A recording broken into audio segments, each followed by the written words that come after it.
지방선거에서 스포트라이트를 받은 주자 중에 차기 대권, 물론 뭐 윤석열이 대통령 된 지가 지금 2달 남짓밖에 안 됐습니다만은 이렇게 대선에 버금가는 큰 지자체 선거에서 스포트라이트를 받은 사람은 누가 있을까라는 게 여러분들 뭐 당연히 궁금하죠? 네. 언뜻 여러분들 누구를 떠올리십니까? 예.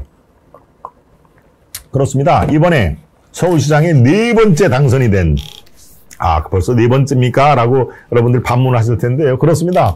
4번째 서울시장에 당선이 된 오세훈 시장을 먼저 여러분들이 주목하지 않을 수가 없는데, 예, 4번째 당선이 되면은 3번을 했단 말이야? 그럼 4, 3, 12, 그이가 12년을 서울시장을 했나?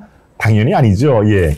첫째, 4년을 하고, 2번째 재선을 할 때 1년 만에 그 사단이 난 거 아니겠습니까? 예, 주민투표, 국민 소환제로 인해서 주민투표를 무상급식 기억나시죠? 예, 거기에 33.3% 이상이 투표율이 나와야 뚜껑을 여는데 33.3%가 약간이 모자라가지고 투표함 여는 자체가 무산이 됐지 않습니까?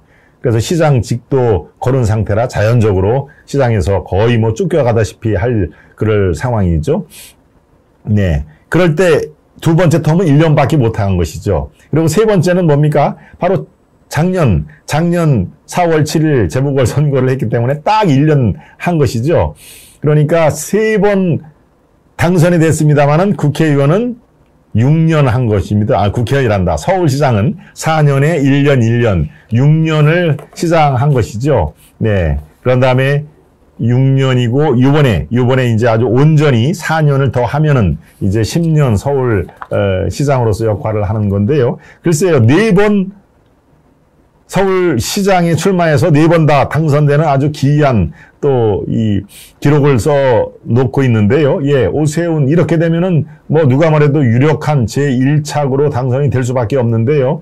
네, 일단 4선 시장으로 오세훈, 3선 의원으로 안철수, 예, 이렇게 많은 이번에 당선된 사람 중에서 2-3 사람이 주목을 받고 있다. 그래서 여당 국민의힘에서는 차기 주자가 넘친다. 네. 요 작은 제목으로는 이현승을 이끈 이준석 입지도 관심이다고 하겠습니다만은 이준석도 당대표로서 이렇게 압승을 이끌었기 때문에 지배력은 더 강화될 수밖에 없습니다만은 글쎄요, 이준석이 그렇다고 대선 후보로서 지금 더 중량감을 높이는 그런 상황은 엄밀히 말해서 아닙니다.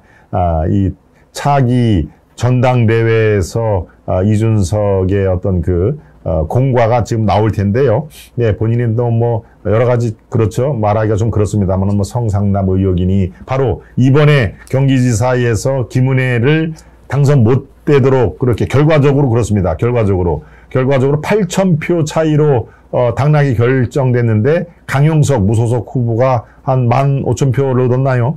네, 그러니까 결과적으로 물론 강용석 지지하는 분들이 있고 그렇다면 당내 경선을 하게끔 하지 왜 강용석 당내 경선을 참여를 시키지 않아가지고 이런 사단이 난 거냐? 당신들도 책임이 있다라고 당연히 얘기할 수가 있습니다. 예, 당내 경선을 통해서 자연적으로 단일화가 이루어져야 되는데 그렇게 복당을 허용을 안 했기 때문에 당내 단일화를 못한 상황이시죠. 예, 지금은 책임 논란에서 자유로울 수는 없습니다만은, 네, 아무튼,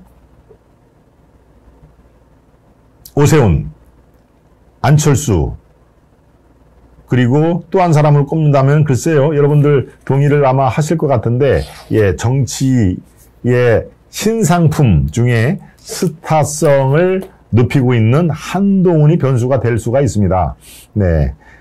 이른바 서울시장에 4번을 당선을 한, 물론 4번이라고 그래가지고 엄청 오래 한 건 아닙니다만, 딱 6년 했다고 제가, 계산을 했죠. 오세훈, 당연히 제1착으로 거론이 될 수밖에 없는 상황이 되고요. 이번에 잘 이렇게 가지치기를 해서, 노원에서 분당갑으로 가서 3선에 성공을 한 안철수, 예, 차기 당권과 대권에 반드시 이제, 노리겠죠. 네, 여기에 한동훈 같은 경우, 이른바 정치 신상품, 또 윤석열의 아주 핵심 오른팔이자 정치 감각과 또 패션 이런 걸로, 이른바 스타 기질이 좀 있다고 판단이 되는 한동훈도, 네, 변수가 될 수가 있고요. 글쎄요, 또 한 사람 끼라면은 저는 그의 업무 수행에 따라서 이게 좌우가 되겠지만 이른바 부동산 관리의 핵심 부서인 국토교통부 장관 누굽니까? 지금 누가 국토교통부 장관이죠? 네, 바로 원희룡. 예, 원희룡이 만약에 부동산 관리라든가 대중의 그런 기대 이상으로 성과를 보이면은 야, 이 맡기니까 잘하네라고 생각이 들 겁니다. 네, 그러면 어떻습니까? 그 후보 반열에 당연히 넣을 수가 있겠죠. 지난 경선에서는 몇 등을 했습니까? 4등을 했죠. 4등. 윤석열, 그 뒤에 홍준표, 그 다음에 세 번째가 유승민, 네 번째가 바로 원희룡. 예, 이렇게 돼 있으니까 원희룡은 국토교통부 장관, 이른바 부동산 그런 그 폭등의 그런 그 책임을 두고 지난 민주당의 문재인 정부는 아주 호되게 국민들의 지탄과 지적을 받지 않았습니까? 그런 그 본인의 능력에 업무 수행 능력이 잘한다라는 평가를 받으면은 후보군으로 그건 점프를 해서 올라갈 수가 있습니다. 그렇지만 글쎄요, 지금 부동산 문제 이런 것들이 그렇게 산적해 있는 상황을 감안하면은 그렇게 정말 아주 업무 수행을 잘한다라고 평가를 받기에는 사실 그 녹록지 않은 그런 상황이라는 점을 여러분들께 다시 한번 말씀을 드립니다.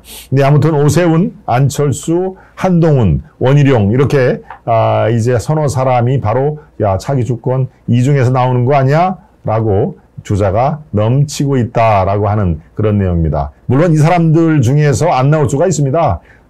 또 다른 제2의 윤석열도 나올 수가 있죠. 윤석열은 그분이 대통령이 되려고 아마 본인도 꿈도 못 꿨을 겁니다. 그렇지만 글쎄요, 이 대운이라는 것, 그 다음에 한국의 정치 지형도 이런 것들이 다 이 대통령으로 이렇게 추대를 한 글쎄요, 거저 주섰다라는 말은 좀 그렇습니다만은 본인도 당연히 몰랐던 그 대통령의 꿈, 이게 이루어진 거 아닙니까? 그러니까 또 다른 제2의 윤석열이 어디에서 지금 어떤 일을 하고 있는지는 모르겠습니다만은 그런 변수가 또 다르게 나올 가능성은 매우 어렵다. 왜? 윤석열이 대권으로 올라간 데는 바로 현 집권 세력의 탄압을 받았다는 이미지가 가장 컸습니다.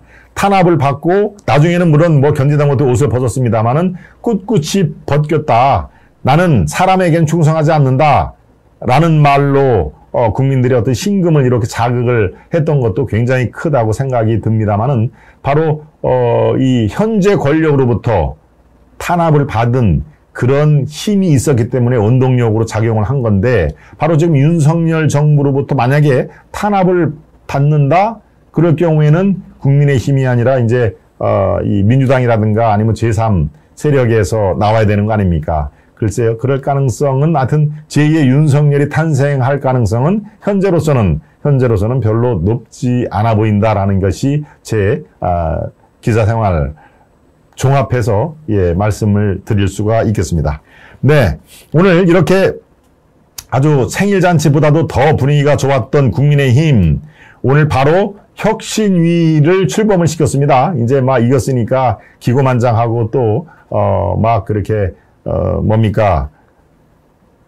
아주 과욕을 부리고 하는 그런 모습을 혹시 보실까봐 앞으로 더 잘하겠습니다라고 바로 혁신위원을 출범을 시켰다. 이거는 이제 준비된 그런 커리큘럼이겠습니다만은 혁신위원장의 이미지가 비교적 좋은 최재형, 지금 종무의원이죠? 최재형 의원에게 혁신위원장을 맡겼다.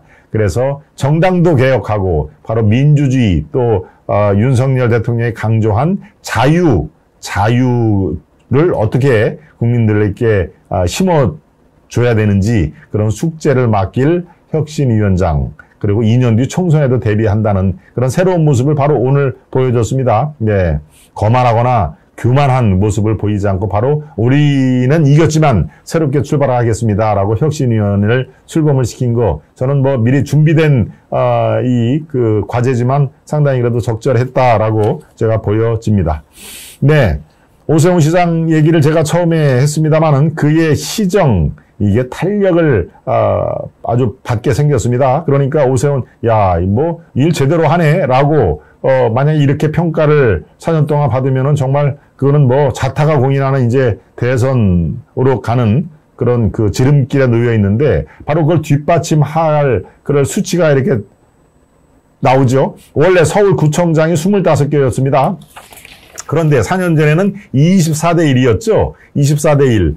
어디가 하나일까요? 여러분이 다 아시다시피 서초구의 조은희 구청장 딱 한 명이었습니다. 24대 1. 그런데 지금은 어떻습니까? 지금은 오늘 최종적으로 17대 8. 네, 24대 1에서 17대 8로 저렇게 대역전을 한 것입니다. 예. 더불어민주당이 차지한 8군데를 한번 볼까요? 위에서부터 한번 보죠. 노원, 중랑, 강북, 성북, 은평, 요 5개의 중간에 있는 성동구, 그 다음에 아래에 있는 관악, 금천, 요게 8개가 더불어민주당이 구청장을 차지하고 나머지는 뭐 완전히 국민의힘의 중간 벨트는 아주 싹쓸이를 한 것이죠. 위에 5개, 아래에 3개 빼놓고는 17개가 국민의힘에서 찾아가 탈환을 했다. 예, 이게 상당히 바뀌었습니다. 밤 12시쯤까지만 해도 민주당이 앞선 데가 14군데였습니다. 14군데. 예, 12시 반까지 제가 쭉 이렇게 메모를 하고 지켜봤는데 14군데에서 민주당이 앞서서 야, 이상하다. 이른바 저 오세훈이 저렇게 59%까지 지지를 받았으면은 분명히 이게 시장 찍고 그 다음에 줄줄이 이렇게 줄투표라고 그러죠.